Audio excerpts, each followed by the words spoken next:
Bueno, Hernán, vamos a comenzar. En el caso, empiezo a compartir pantalla. Y lo que sí necesito es que alguien, tanto desde esta vía de Zoom o desde lo que es el canal del Facebook de Ludos, me puedan comunicar si se está viendo bien, si se oye, se escucha bien. Perfecta la comunicación, Mauro. Perfecto, entonces. Bueno, el tema que voy a comenzar a dar inicio a esta jornada va a estar referido a lo que es la clínica psicomotriz, los trastornos del espectro autismo. Algo que me gusta hacer siempre que comienzo una jornada es ver cómo están, ¿no? Y ese ver cómo están está referido básicamente a interactuar un poco con ustedes. Así que yo les voy a poner una imagen. En esa imagen que yo les voy a poner, ustedes van a tener que hacer un ejercicio que es encontrar al emoji, en este caso, distinto al resto. Así que tienen un tiempo limitado, así que en 10 segundos, a ver quién lo encuentra. El que lo encuentre dice, levanta la mano acá en el Zoom o mismo en el canal de Facebook puede poner, lo encontré. No está tan difícil, no lo hice tan difícil, he tenido peores. Este, acá directamente, ya en el canal de Facebook lo han encontrado. Bien, a ver, ¿por qué uno hace este tipo de dinámicas? ¿Por qué uno comienza una jornada de esta lógica? Es más que interesante repensar que nosotros todo el tiempo estamos trabajando con nuestra atención, nuestra disponibilidad. De hecho, en psicomotricidad, para entrar ya en tema, hablamos mucho de la disponibilidad. Esta disponibilidad y esta atención que yo les requiero a ustedes, la tengo que obtener de alguna manera. No es que ustedes me la van a dar gratis, no es que ustedes van a decir, ahora vamos a escucharlo a Mauro porque es Mauro. No, claramente tengo que hacer algo que acapare esa atención y que de alguna manera los mantenga activos a ustedes. La verdad es que nosotros tenemos a un neurocientífico, Fabrizio Ballarini, que hizo un estudio en relación a esto, donde lo que sometió fue a dos aulas, por un lado un grado de, creo que era tercer o cuarto grado A y un tercer o cuarto grado B. En el grado A estaba relatando un cuento y entraron un grupo de payasos en el medio del cuento, y en el grado B no ingresó ningún grupo de payasos, se relató el cuento de manera fluida. A la semana o a los 15 días se les toma un examen básicamente para ver cuánto recordaban de aquello que habían escuchado del cuento, y los que habían obtenido mayor recuerdo eran los que habían pasado por una experiencia significativa, que en este caso fue el ingreso de los payasos. Porque claramente los canales de atención se activaron y luego que se fueron los payasos, quedaron activos y podían seguir prestando atención a esa clase. Ese estudio que hizo Fabrizio Ballarini, que es un neurocientífico argentino, pueden buscar un libro de él que se llama REC, de tapa verde, me parece más que interesante para poder entender cómo nosotros, de alguna manera, siendo dinámicos, ludos y creativos, podemos obtener la atención, en este caso de nuestros pacientes, alumnos, o mismo de sus hijos, si sabemos que hay padres y madres acá hoy en esta jornada. Por otro lado, la pregunta que vamos a dar inicio es, ¿qué es el autismo? Si bien muchos podemos encontrar definiciones de libro, pero también cuando hablamos de autismo hablamos de un trastorno del espectro. Y un espectro es esto también. Nosotros, un espectro es un abanico de colores. Pero para muchos, también según su país, que se utiliza más o menos, un espectro puede ser esto. Entonces, según donde yo me pare, es donde yo voy a darle la información a esa familia. Por eso a mí me gusta pensar que es una suma de los dos. O sea, cuando hablamos de autismo, tenemos que hablar de que justamente cada niño tiene un perfil y también tenemos que hablar que dentro de esos perfiles hay cosas, como todos, que nos hacen diferentes y que son mejores o peores, pero no son distintas a las que nos pasa a nosotros en común. Por eso cuando unimos estos dos espectros, tanto de color como el fantasma, llegamos a este espectro. Y este es el espectro que quizás a mí me gusta, porque es la manera con la cual nosotros podemos dar una noción a la familia exacta de qué es el autismo. Y no asustarlos, ni tampoco es hablarle que son Messi, por ejemplo, que a veces se escucha que Messi tiene autismo, Messi no tiene autismo, y que por otro lado también me parece interesante repensar que el espectro autismo es desde una punta a la otra y que en el medio hay muchos perfiles a tener en cuenta. La definición del libro que ustedes pueden encontrar, yo les comparto una del doctor Víctor Ruggeri, que dice que el autismo se caracteriza por presentar dificultades en la interacción social, la comunicación, los intereses restringidos y las conductas estereotipadas.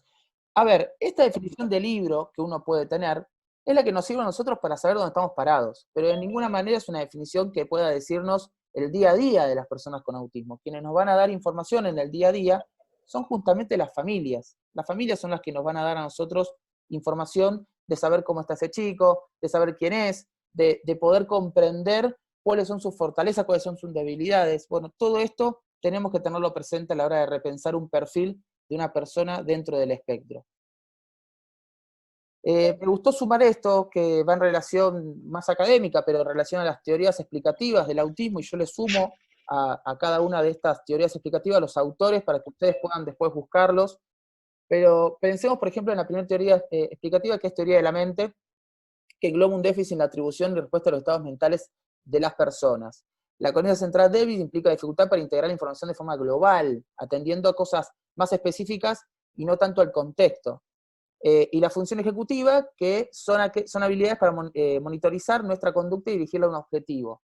Esto que yo estoy explicando, que también no deja de ser teórico, ustedes lo pueden buscar y analizar y expandir un poco más, pero pensemos que una persona atraviesa por todas estas teorías explicativas. La persona dentro del espectro no es que solamente ingresa en teoría de la mente, no, ingresa anteriormente, ingresa en la cornisa central débil, ingresa en la función ejecutiva que para los psicomotricistas es fundamental comprenderla y entenderla. Entonces ahí es donde nosotros hacemos un fuerte hincapié a la hora de poder trabajar desde lo psicomotor.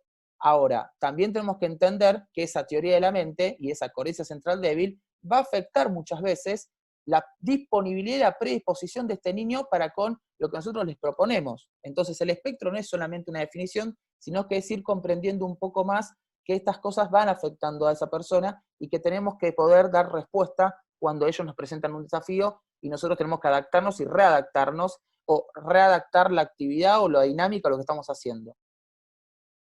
Un diagnóstico de ninguna manera es una etiqueta, es un puente a una mejor calidad de vida. ¿Por qué digo esto? Porque a veces nosotros también tenemos el preconcepto que dar un diagnóstico temprano es malo y es etiquetar al niño, cuando en realidad sabemos que un diagnóstico a temprana edad mejora el pronóstico de vida de esa persona. Es decir, nosotros vamos a modificar esa calidad de vida, vamos a intervenir a tiempo y eso va a repercutir. Nosotros tenemos pacientes que, por ejemplo, ingresan a la clínica psicomotriz a los 6, 7 u 8 años y hemos perdido una ventana muy importante a nivel de neuroplasticidad.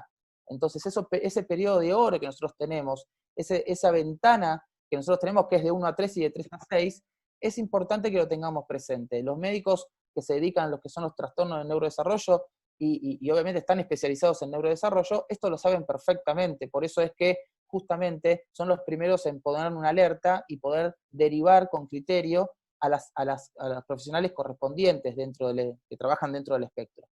Por otro lado, también repensar que aquellos que son padres o madres que están viendo esta charla, no se trata de decir, bueno, ya hemos perdido el tiempo, entonces ya no hay más nada que hacer. No, lo que estamos diciendo es que nosotros necesitamos que cada vez las familias estén concientizando más y más y más, no solamente a los profesionales que están en sus regiones o en sus comunas o en sus lugares, ese contexto, sino que también hablen con los médicos, se puedan comunicar con los médicos, porque nosotros hoy tenemos un hijo que tiene quizás 20 años, pero la verdad es que las tasas y los números a nivel estadísticos del autismo hoy, 2020, es 1 en 54 según estadística de Autism Speaks en Estados Unidos. Si nosotros pensamos hace 20 años atrás, cuando estábamos en el 2000, la verdad que ahí teníamos 1 en 190 y pico.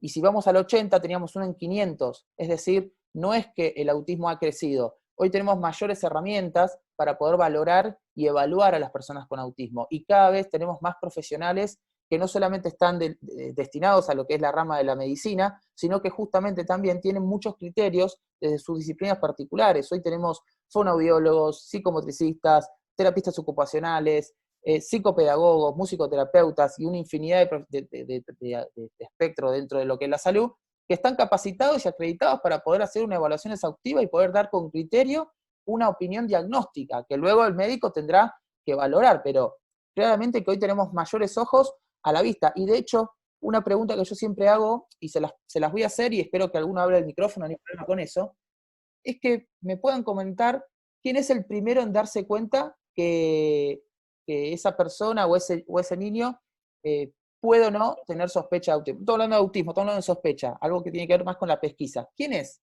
para ustedes? Si alguno me lo puede, levante el micrófono si quiere. Irene dice la mamá. Sí, la mamá puede ser una, pero no, no lo es muchas veces. El entorno ¿Saben? familiar o la escuela. Bien, bien, Mariana, vos nombraste algo que es el entorno familiar o la escuela. El entorno familiar es importantísimo porque muchas veces también tenemos la posibilidad en lo que es desarrollo, poder ir viendo a un sobrino que tiene la misma edad, o ya pasamos por lo que es la observación del desarrollo con un sobrino, y vemos que nuestro hijo quizás no está yendo con aquellos criterios que nosotros teníamos. Pero la escuela, en este caso el jardín, son quienes muchas veces levantan la alerta. La maestra de jardín es la que muchas veces dice, mira, hay algo que a mí me llama la atención, no sé qué es, la verdad que no puedo, pero veo que hay algo ahí que no es como el resto. ¿Por qué? Porque tiene, hablando de muestra, tiene 21 chicos más de muestra.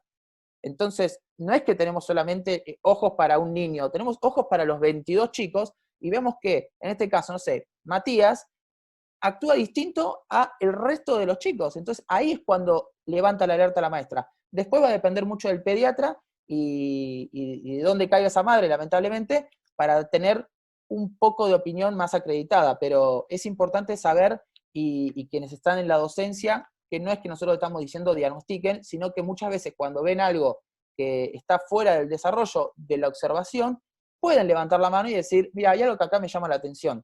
Ese es el primer punto y ese es uno de los criterios que yo siempre trato de darle a los docentes en cuanto a esto de poder pesquisar, ¿no? Después tenemos herramientas de pesquisa, el MChat, pero bueno, sería para otra charla todo esto. Al pensar en psicomotricidad, obviamente la palabra nos lleva a la parte psico y la parte motriz.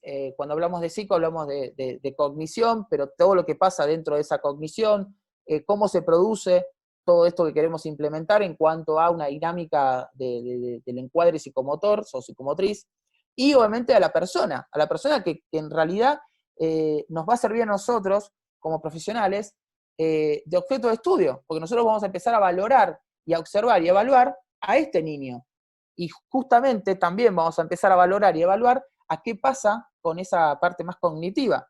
Entonces, estas dos áreas son las dos áreas que quizás interesa mucho más la psicomotricidad y que depende de la línea que uno esté dentro de la psicomotricidad, va a tener una opinión o va a ir focalizando su trabajo. En el caso puntual mío, que estoy más abocado a lo que es no la parte tan reeducativa, pero sí la parte más de análisis del movimiento y del cuerpo y obviamente de la conducta, porque la conducta atraviesa a todas las personas y a todos. Entonces las conductas nos dan mucha información, pero tenemos que saber valorarla y observarla. Algo que siempre me gusta, y la vamos a ver acá en esta charla, porque también tenemos ponentes que la van a utilizar, y quienes estamos en el campo de la psicomotricidad, es nuestra banderita también en relación a poder mostrar cuál es la progresión del trabajo del psicomotricista, pero en este caso yo la voy a utilizar para poder darles alguna información en relación al autismo. Cuando nosotros pensamos en un desarrollo típico o un desarrollo esperado, quizás podemos pensar en esta pirámide del desarrollo, donde quizás todo lo que se trabaja en este primer año, hasta los 3 años, hasta los 6 años, se está proyectando a los 12, llegar a esa conducta adaptativa, hay un montón de estadios que tenemos que ir cumpliendo, como por ejemplo lo que estamos hablando en los sistemas sensoriales. Y acá entramos a jugar, depende de cada país, pero vamos a hablar de Argentina. Acá en Argentina quienes están acreditados para hacer una intervención desde el campo de lo sensorial son los terapistas ocupacionales. Entonces, ellos son quienes van a trabajar codo a codo con nosotros en estos primeros años. Por eso es que siempre insisto en que nosotros tenemos que articular con estos profesionales, porque son compañeros de trabajo codo a codo, básicamente, en nuestra dinámica. Si yo tengo un niño que, por ejemplo, tiene una mala propiocepción o, por ejemplo, a nivel propioceptivo hay una modulación que no es la adecuada, ¿cómo va a ser su equilibrio y coordinación dinámica general? Es decir, va a estar afectada. También su esquema corporal va a estar afectado. La capacidad de interacción sensorial, entonces el tono, la relajación. Entonces todo esto está conectado, no es aislado, no es que yo trabajo algo y el TO va a trabajar otra cosa. Vamos a trabajar de forma articulada. Y de hecho, cuando a veces pensamos, y esto lo hablaba el otro día ayer con los colegas, cuando nosotros pensamos en esta noción de decir cuál es la diferencia entre TO y psicomotricidad, a mí me gusta pensarlo más que diferencias en cuáles son los puntos de unión, en dónde nosotros podemos empezar a trabajar en conjunto, dónde podemos hacer de alguna manera una dinámica conjunta para poder darle justamente a esta persona la mayor proyección y mejor calidad de tratamiento. Eso es lo que intentamos siempre promover, y de hecho los profesionales que ayer hablábamos coincidíamos en esto, ¿no? De decir, es totalmente cierto que nosotros cada vez que trabajamos en equipos que están comprometidos y que justamente tienen un análisis más exhaustivo del paciente, nos dan mucha información en relación a qué hacer. Voy a ir un poco más rápido para que justamente darle el tiempo correcto a los compañeros. Cuando nosotros tenemos en cuenta el cuerpo en movimiento, hay tres cosas que tenemos que poner mucha atención. Por un lado, cosas que pasan en esta persona, la parte cognitiva, ¿sí? Por otro lado, las praxias, que son esos movimientos organizados, y por otro lado, el cuerpo, que es quien justamente nosotros nos da la información de qué está pasando. Esto que pasa en las personas en general, a ustedes ahora les está pasando también, cuando yo, por ejemplo, uno está en una charla y puede ir observando a la gente, cómo está, cómo se siente, es la información, el feedback que me dan para saber si estoy yendo bien o estoy yendo mal, o estoy diciendo algo que quizás no convence o quizás no se entendió. Y hoy por Zoom es mucho más complejo, porque yo tengo que estar mirando una camarita y no poder tener ese feedback, pero estimo y calculo que se está entendiendo, así que bueno, nada, pueden levantar la mano. Pero esto es muy importante, porque esto que nos pasa a nosotros ahora, que por ejemplo estamos en nuestra casa, estamos sentados en un lugar cómodo, podemos tener un mate al lado, en caso que sean de Argentina, o de algún lugar que les guste el mate, pero todo el tiempo estamos variando nuestros movimientos, porque justamente estamos ajustando, y eso es lo que hacen las personas en nuestras sesiones, ajustan todo el tiempo su cuerpo, sus movimientos, a algo más organizado. Entonces tenemos que poder observarlo para saber por dónde ir, porque si yo lo que hago es obligar a este niño a que haga una actividad o que haga una dinámica, lo que voy a hacer es poner tensión en él, y por otro lado le voy a llevar a un campo de la frustración, básicamente. Entonces tengo que tener mucho cuidado de cómo yo voy trabajando a este niño. Por eso es importante entender cuáles son los principios de la conducta para poder valorar y observar desde dónde voy a empezar a intervenir.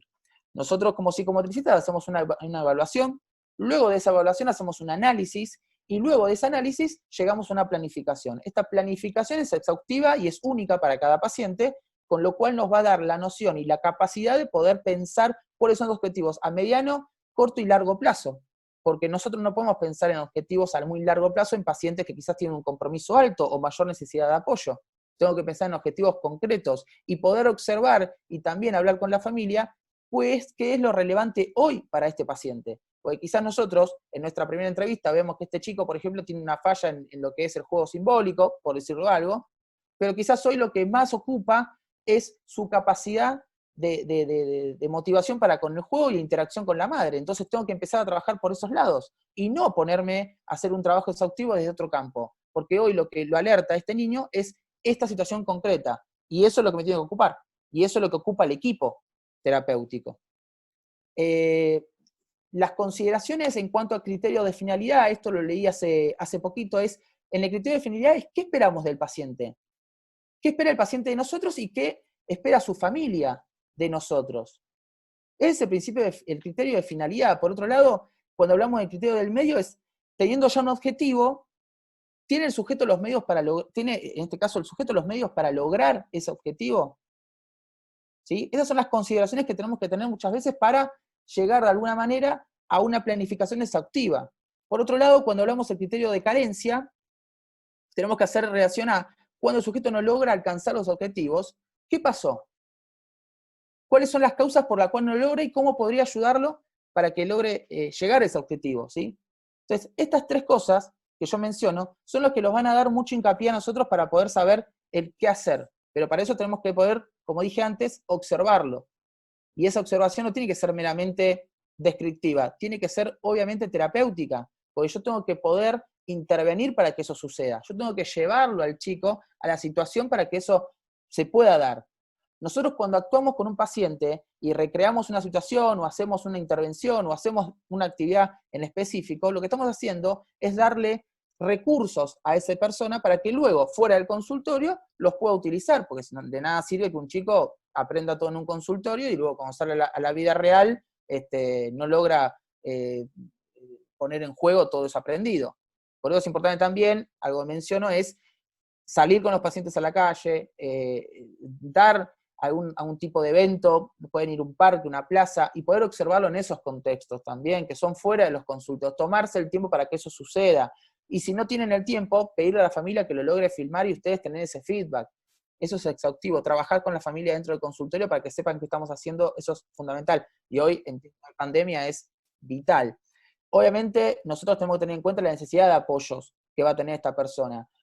Tenemos chicos que tienen menor necesidad de apoyo y chicos que tienen mayor necesidad de apoyos. En los chicos que tienen mayor necesidad de apoyos, todos saber cuáles son. Si, por ejemplo, utiliza un sistema mediativo de comunicación, como en este caso el PEX, que ayer hablábamos, o, por ejemplo, las agendas son en concreta, no sé, 3D, tengo que saber qué dispositivo voy a utilizar en mi consultorio. Los pictogramas, que lo vemos muy general en las personas con autismo y que están muy presentes, yo no puedo utilizar cualquier pictograma, tengo que saber cuál es el que está utilizando este equipo. No se trata de poner un pictograma por poner, yo tengo que entender cuál es el que a él le sirve, cuál es el tamaño. Hay un tamaño estándar de pictograma, que generalmente es, ustedes pueden entrar a Arasac o PictoPlus, y ahí van a encontrar diversidad de pictogramas, pero también yo tengo pacientes, o en el medio acuático, o mismo en el consultorio de Ludos, que usamos pictogramas mucho más grandes, porque justamente les sirven hoy. Mañana quizás los cambiemos. ¿Cuál es el problema? Es un proceso.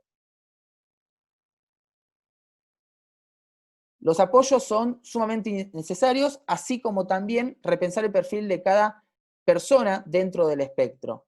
Hay 5 cosas que yo les quiero dejar para cuando pensemos antes de atender a un paciente y quizás antes de dar esta primera sesión. Primero, ser predecibles. ¿Qué es lo que quiero? ¿Qué es lo que yo pretendo de mi sesión para con él? Un lenguaje adecuado, que este chico necesita que yo hable despacio, hable alto, esté motivándolo todo el tiempo, no lo motive tan seguido, esté presente o no presente, dé más cantidad de apoyos quizás de modelación o no tantos, hago un moldeamiento o no hago un moldeamiento, es decir, todas estas cosas las tengo que tener presentes porque están dentro de lo que son las adaptaciones. Si yo tengo el material, nos pasaba en Ludos, que nosotros teníamos mucho del material en el piso, y los chicos ingresaban, iban directamente al material, con lo cual ya entrábamos en términos futboleros 1-0, abajo.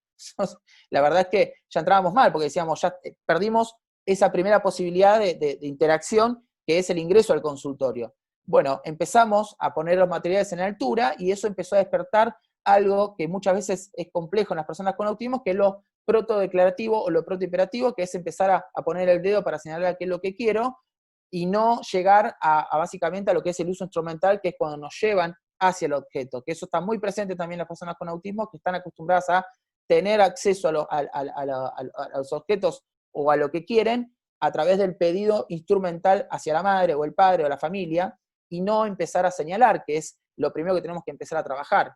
Ese dedo que es el puntero láser que domina el mundo en muchos chicos, las personas con autismo tienen que empezar a utilizarlo para saber qué es lo que quieren, porque a nosotros hoy nos agarran, pero en la calle, si no sabe qué es lo que quiere, ¿qué va a pasar? Va a empezar a agarrar al kiosquero, va a empezar a agarrar a la gente, y eso no es lo que queremos. Tenemos que empezar a darle algunas vías alternativas, básicamente, de poder comunicar qué es lo que desea. Más allá del PEX o lenguaje adaptado, lo que ustedes quieran que pueda llegar a servir como alternativo. Ser concreto. Si yo voy a trabajar tal actividad o tal dinámica, hagamos eso, anticipémoslo, planifiquémoslo, pero que sea eso lo que vamos a hacer, porque cuando nosotros pensamos que, bueno, lo cambiamos, ese, bueno, lo cambiamos, es caos en esa persona, y volvemos, ya estamos 2-0, no solamente 1, ya estamos 2-0 abajo. Entonces ahí es donde tenemos que poner énfasis en ser lo más concreto posible, y generar un contexto oportuno. Nadie se va a divertir en un contexto donde no sea lúdico, nadie va a aprender en un contexto donde no haya alguien que me enseñe, nadie va a estar atento frente a una persona que me habla todo el tiempo en un tono que no me motiva. Entonces yo tengo que generar el contexto, yo tengo que poder dar de alguna manera algún tipo de indicio para que esta persona esté predispuesta, porque mi manera de disponerme frente al paciente lo predispone. Si yo soy una persona que, bueno, dale, vení, agarrá la pelota, la verdad que el chico va a decir, muchas ganas de estar acá no tengo, voy a tener más ganas de irme que otra cosa. Entonces, eso es algo que tenemos que tener en cuenta, y obviamente es un feedback. El concepto AME, que es un concepto que me puse a hacer, no es que esté patentado y nada por el estilo, pero lo pueden patentar tranquilamente, no me voy a enojar, pero toma 3 cosas, que es la atención, la motivación y el éxito. ¿Por qué hablamos de la atención, la motivación y el éxito? Porque yo, para tener motivación, tengo que tener la atención de la persona, y para tener éxito, tengo que tener estos 2 requisitos previos. Entonces, la atención como eje principal, desde ahí partimos. Si yo no tengo la atención de mi paciente no aprende. Y si mi paciente no aprende, no tiene sentido que esté en la sesión. Porque psicomotricidad no viene a jugar, viene a aprender, porque es una instancia más de aprendizaje. No se trata de venir a pasarla bien, como muchas veces uno recibe de alguna manera algún concepto de la familia que te dice, no, porque él se divertía, jugaba. Entiendo que la madre lo dice muy global, pero la realidad es que sí, muchas veces los chicos van y la pasan bien. Y está buenísimo que eso suceda, pero más allá de pasarla bien, ¿qué le estamos dejando a esta persona? Porque nosotros estamos de paso. Entonces, ¿qué le dejamos? ¿Qué enseñanza este chico va a tener de nuestro pasaje por nuestras sesiones? Ahí es donde entra a jugar la atención para que este chico pueda aprender. Por otro lado, ser motivantes. No poner siempre la misma dinámica de actividad, variar los materiales, planificar bajo sus fortalezas cuáles son las cosas que le gustan. Por ejemplo, si le gusta los globos, bueno, podemos trabajar con globos, hacer una sesión, buscar. Hay diversidad de ser dinámicos, lúdicos y creativos, que es eso que decía al principio. Eso nos va a llevar a una buena motivación. Y no tengo dudas que nosotros teniendo la atención, generando aprendizaje, siendo motivantes, vamos a tener éxito en lo que hagamos. Pero este éxito, yo lo pienso más desde lo que es los principios de la conducta. ¿Por qué? Porque cuando nosotros hablamos de éxito, hablamos de garantizarlo. Y para garantizarlo tengo que saber cómo lo voy a lograr ese moldeamiento, cómo tengo que yo prestar las ayudas, en qué momento voy a participar, en qué momento no, en qué momento lo voy a dejar que obviamente se equivoque para que él pueda corregir, en qué momento no, porque si yo estoy recién comenzando con este paciente, lo más seguro es que no tengo que dejarlo que se equivoque muy seguido, porque si él se empieza a equivocar muy seguido, se empieza a frustrar muy seguido y se empieza a dar cuenta que en la sesión con Mauro las cosas no le salen, entonces no quiere venir más. Entonces yo tengo que garantizar que sos un campeón, sos el mejor, para después ir desvaneciendo esas ayudas. Eso tiene que ver un poco con el éxito. No importa que un niño aprenda despacio, importa que no dejemos de apoyarlo para que siga aprendiendo. Eso también es muy importante. Nosotros siempre estamos apoyando a las personas con autismo para que justamente todo el tiempo se estén superando. Y no es un concepto de exigencia pura, sino que es un concepto de aprendizaje. Por otro lado, les dejo, y con esto ya voy terminando, del doctor Ángel Rivier, fallecido, pero que nos dejó un decálogo de 20 cosas que nos pediría una persona con autismo. Una de ellas es esta, que es ayudarme a comprender, organiza mi mundo y facilítame que anticipe lo que va a suceder, dame orden, estructura y no caos. Esto lo dijo Ángel Rivier allá por los 90 y hoy está más que vigente y lo va a seguir estando porque en esos 20 puntos en los que nos pediría una persona con autismo, claramente encontramos muchas respuestas. Sí, bueno, Mauro. No, ya estoy. Bueno, muchísimas gracias a todos por la atención. Obviamente los invito a que sigamos en contacto. Duda, consulta, lo que quieran. No sé si apareció alguna en el chat, pero me la pueden hacer por ese medio. Ténganme paciencia, voy contestando, pero bueno, esperemos que sigamos en contacto. No sé si hay alguna pregunta, consulta,